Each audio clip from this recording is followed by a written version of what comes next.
मागासवर्ग आयोगाचे नवे निकष कोणते याची एक्सक्लुझिव्ह माहिती माझ्याकडे आली आहे। मराठा समाजाची सामाजिक, आर्थिक, शैक्षणिक स्थितीचं सर्वेक्षण देखील समोर येत आहे। मराठा समाजाची स्थिती 2008 पासून पुढच्या आकडेवारीच्या आधारे तपासली जाणार आहे। याबद्दल आणखी माहिती घेऊ, आपले प्रतिनिधी मंदार गोंजारी आता आपल्या सोबत आहेत। मंदार, मागासवर्ग आयोगाचे निकष नेमके कोणते असणार आहेत?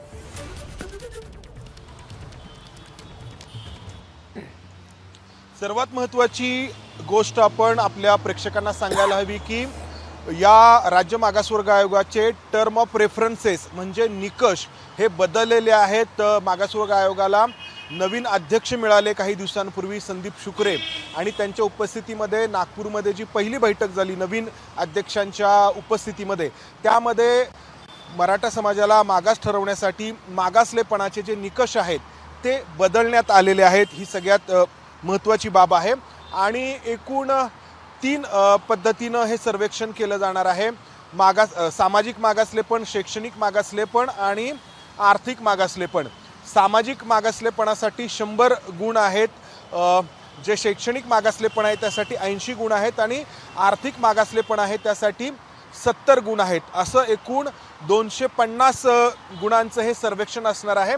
त्यासाठी पुण्यातील गोखले इन्स्टिट्यूटकडून प्रश्नावली तयार करण्यात आलेली आहे आणि हे मागासलेपण ठरवण्यासाठीचे जे काही निकष आहेत ते जर आपण सांगायचे झाले तर सामाजिक मागासलेपण ठरवण्यासाठी तो वर्ग त्या वर्गाची पारंपरिक व्यवसाय, हस्तकला, कारिगिरी, रोजगार या कारणास्तव अशा वर्गाला सामाजिक स्तरामध्ये कनिष्ठ समजलं जातं असा एक पहिला निकष असणार आहे आणि त्यासाठी 20 गुण असणार आहेत।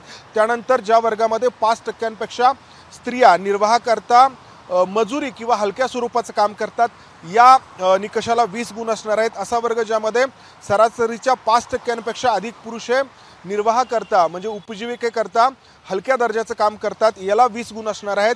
त्याचबरोबर असा वर्ग ज्यांच्या सर्वांगीण विकासाकरता अनुकूल सामाजिक आणि सांस्कृतिक वातावरण नाही त्याला 10 गुण असणार आहेत।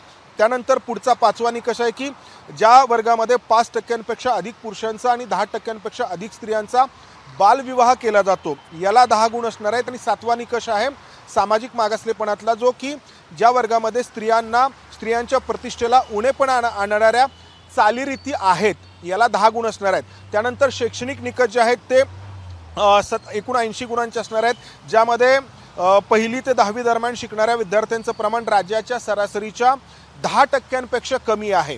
त्यानंतर दुसरा निकष आहे शैक्षणिक कॅटेगरीमधला की ज्यामध्ये मुलींच्या शाळेतील गळतीचं प्रमाण हे राज्याच्या एकूण गळतीच्या सरासरीपेक्षा 20% जास्त आहे याला 20 गुण असणार आहेत। त्यानंतर असा वर्ग की ज्यामध्ये विद्यार्थ्यांचं प्रमाण राज्याच्या एकूण सरासरीच्या 10वी उत्तीर्णमध्ये 20% कमी आहे त्याला 10 गुण आहेत। त्यानंतर 5वा निकष आहे की पदवी, पदव्युत्तर किंवा इतर अशा स्वरूपाची जे आपण म्हणतो की उच्च शिक्षण घेतलं जातं ते घेणाऱ्यांचं प्रमाण राज्याच्या एकूण सरासरीच्या 10% कमी आहे त्याला 10 गुण असणार आहेत। आणि असा वर्ग की ज्यामध्ये वकील, इंजिनियर किंवा डॉक्टर किंवा MBA झालेले जे आहेत अशांचं प्रमाण एकूण सरासरीच्या 20% कमी आहे याला 20 गुण असणार आहेत। आणि त्यानंतर आर्थिक जे निकष आहेत ते एकूण 6 निकष आहेत, ज्याच्यामध्ये अल्पभूधारक असणं किंवा भूमिहीन असणं अशा स्वरूपाचे जे निकष आहेत आणि एकूण हे 70 गुण असणार आहेत आर्थिक मागासलेपणासाठी। आणि असा 250 गुणांचा हा जो काही मागासलेपणाचा सर्वे करण्यात येणार आहे, सर्वेक्षण करण्यात येणार आहे, त्या आधारे मराठा समाजाला मागासलेपण मराठा समाजाचं सिद्ध करण्याचा राज्य मागासवर्ग आयोग जो आहे तो प्रयत्न करणार आहे। उद्या पुण्यामध्ये या राज्य मागासवर्ग आयोगाची बैठक होते। अर्थात मी जसं सुरुवातीलाच सांगितलं की राज्य मागासवर्ग आयोगाला नवीन अध्यक्ष मिळाल्यानंतर हे जे निकष आहेत ते बदलण्यात आलेले आहेत आणि पुढे जाऊन अर्थातच हे वादग्रस्त देखील ठरू शकतं। बरोबर, अतिशय महत्त्वाची ही माहिती आहे। धन्यवाद मंदार या सगळ्या माहितीबद्दल।